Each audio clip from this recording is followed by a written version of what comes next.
Perfect. Good morning, everyone, and welcome to the PT on Ice Daily Show. Okay, I'm happy to be here as your host today. My name is Rachel Salina, and I'm a TA within our Endurance Athlete Division.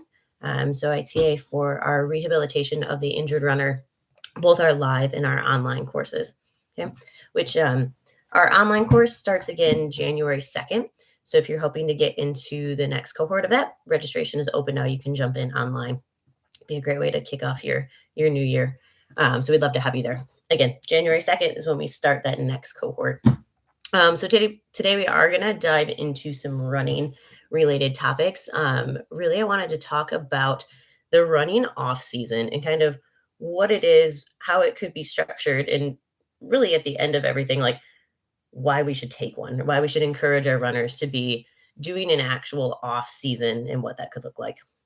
Okay, so I think why we need this, right? It's a big missed opportunity. I don't think many of our runners are taking an actual off season, even though in almost any other sport, right, we see an off season that has a particular structure that looks different than our typical like in season, preseason kind of training. But we don't often see that in running. And here I'm mainly talking about like our recreational runners. So not our like elite, highly competitive, like they're getting paid to run, but our everyday person that has goals, has things they're trying to achieve with their running. Um, but again, not quite that high end elite athlete. And it's really not what I see people doing. Okay, so what I often see, and I live in Michigan, so this is a bit skewed for kind of our timeline, but the same kind of like concept applies. I live in Michigan, so most people end up having like a fall goal race, and that might be a like a marathon or a half marathon. But they train a lot over the summer, building up to that race. It happens in the fall, and maybe they're using that race as a like a they're going for a goal, they're going for a PR, or they're using a lot of people are trying to qualify for Boston. Okay, so either way, that fall event is something that someone is really training for, has a specific time goal, and is usually pushing their limits to get there. After that, right, event happens, and then people usually take 1 to 2 weeks off totally, like no running. And then usually I see it as people kind of taking that totally off of like anything.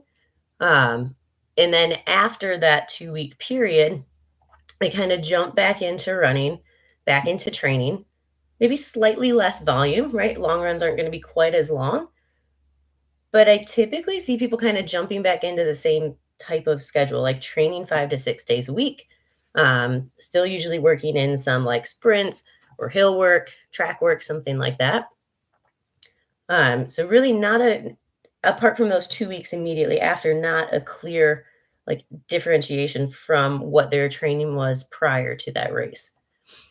On the flip side, I see some people where they do the race and then they're just done running. Like, I don't want to run in the winter.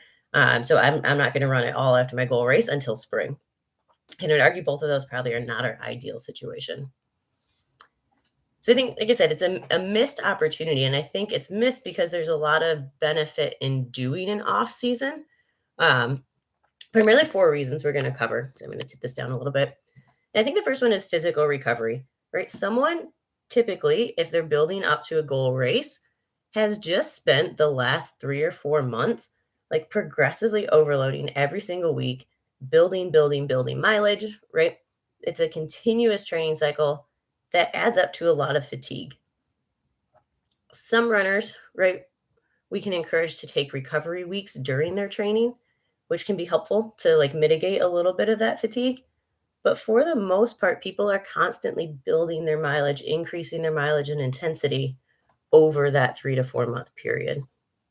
So by the end of it, right, that's been a big stressor on the body, whether someone feels like recovered after their 1 to 2 weeks off of running, right? There's probably a little more going on underneath that the body is not actually fully recovered where they could jump back into full on training and expect to do well. Okay, so physical recovery and then also mental recovery.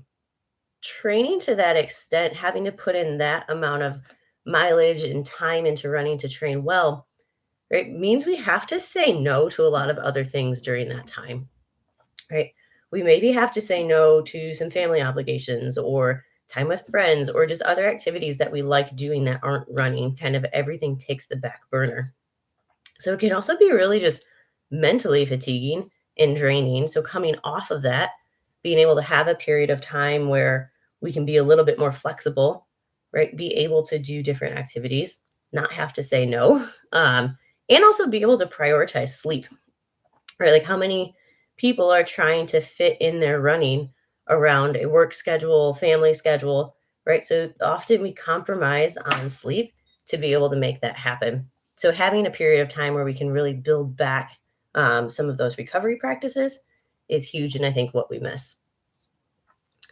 And then it also gives us kind of that third point. It gives us an opportunity to really help our runners do a full on strength training cycle, like intentionally trying to build strength. Um, we talk about this in the running, our live running course, about trying to have runners incorporate strength training into their into their endurance training, separate sessions, but concurrently, meaning they're doing their aerobic training, and then they're also in a separate session doing strength training. And we want that because it can help reduce the risk of injuries, but it can also help improve their performance. However, in that in-season cycle, that preparing for competition, most people aren't able to load to the intensities needed to really build strength, and it kind of takes second place to the running training. So having a 2 to 3 month period where we can switch that narrative and make strength training the focus can be super helpful to actually help someone build the capacity in their tissues, right? Here's a 2 to 3 month period where strength training is going to be kind of our priority. We can actually build the capacity of your Achilles tendons, your quads, right? Your glutes, and make sure that when you go into that next training cycle, you're actually coming in more resilient, ready to train. Your tissues can tolerate more load. Sweet. And then our final thing I think that we could use the off season for is really having a period of time where we address nagging injuries, right? Um, Oftentimes we're seeing people come in, they're in the middle of training, their goal is to do this race. So we might let some things go, or people might avoid addressing some issues because they want to finish their race. Um, So having a period of time where we can fully address that injury, not just kind of do what we need to do to reduce symptoms and get someone to the starting line, could be a really helpful thing so that it doesn't become this chronic, it goes away when I stop training a little bit, but then it comes right back because I've never actually addressed it. It's also a good time to address our running mechanics, right? Sometimes when we're in the middle of like a really high volume training, we might want to make some changes to mechanics, but those mechanics, when we change them even a little bit, can have a big impact, which can be good. But it's also hard when the volume is so high. So having a period of time where our volume is lower, okay, lets us adapt to that new running pattern, whatever the changes that we're making in the gait mechanics, without it being such an overload because the volume's lower, right? So we can kind of ease into that new pattern when we go back to our like building cycles for running. We're able to kind of already have that but like internalized and have our body adapted to it. So it's kind of the big pillars of what it could be, but then what that would actually look like, okay, that's great. How do I actually help my runner to structure an off season? Right? If we go back to that initial goal race happens, okay? And then we do want to encourage people to take that next 1 to 2 weeks off of running, but that doesn't have to mean off of all activity, right? So I'd encourage runners to focus more on active recovery, right? Not running, but maybe they're doing some light cycling, swimming, yoga, anything else that kind of helps them to recover. But then also really focusing on refueling, right? Making sure we're sleeping enough in that time, just kind of replenishing the body after everything we depleted it from that big event. So that would be like 1 to 2 weeks. And then having another 1 to 2 weeks of a reverse taper, which is where we go from not running in those 2 weeks off and kind of gradually build the running volume back up to kind of just a moderate level. So if we think of an actual taper before a race, is the opposite, where we're at a higher volume, we kind of drop over 1 to 2 weeks. And that purpose is to allow the body to be fully rested going into a race. So that would put us about a month out from a goal race, okay? A month after it.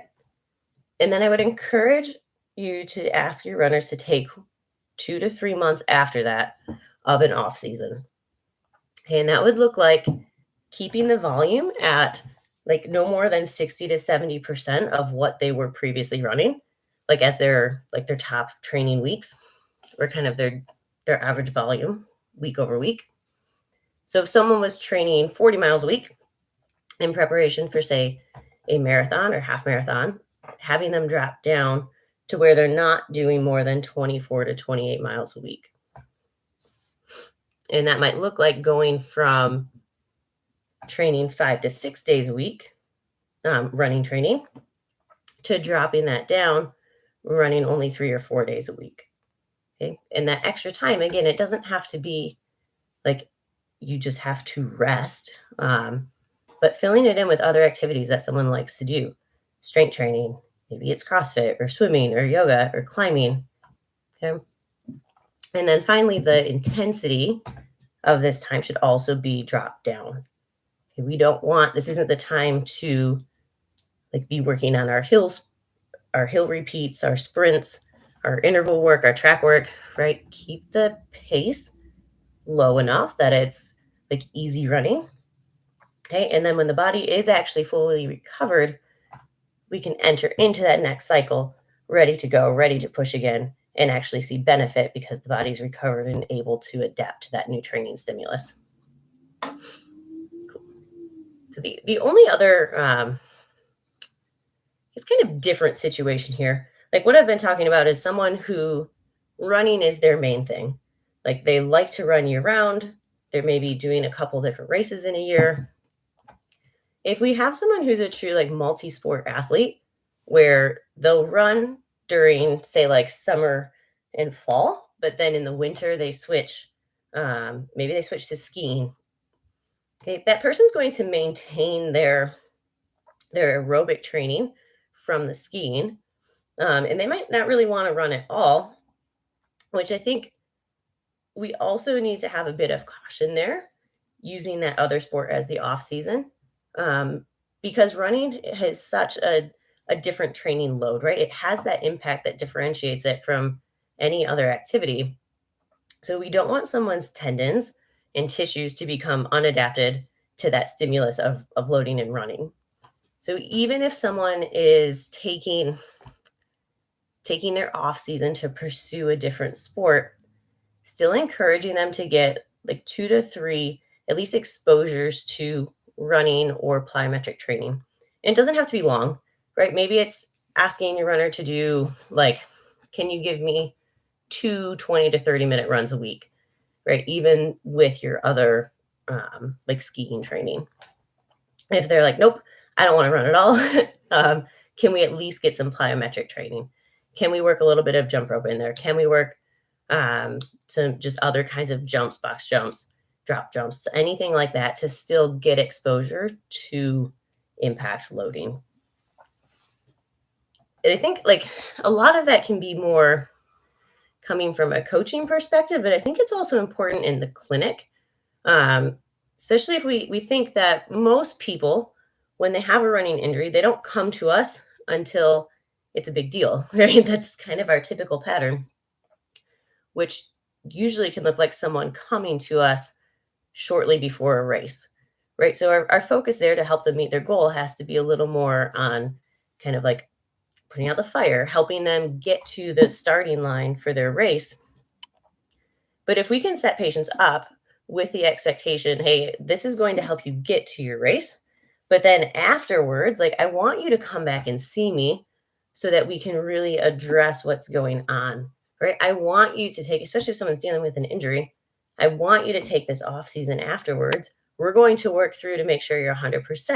We're going to drop your running down a little bit, make sure you recover so that when you go back to that next cycle, you are actually ready to go, right? This issue is no longer nagging you. You're stronger. You've had adequate recovery.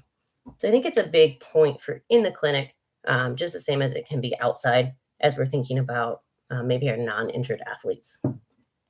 But perfect. I would love to know your thoughts. So you can throw them in the comments.